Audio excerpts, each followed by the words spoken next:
जिहाद से डरने वालों, तुम कहीं रहो, मौत तो तुम्हें आकर रहेगी, खा मजबूत कलों में रहो।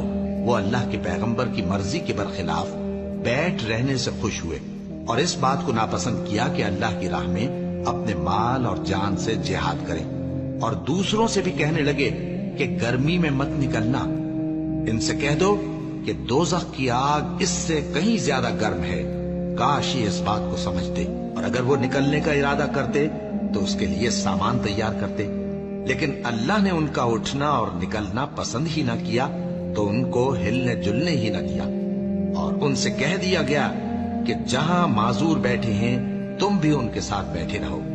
अगर वो तुम में शामिल होकर निकल भी खड़े होते तो तुम्हारे दरमियान शरारत करते और तुम में फसाद डलवाने की गरज से दौड़े दौड़े फिरते, और तुम में उनके जासूस भी हैं, और अल्लाह जालिमों को खूब जानता।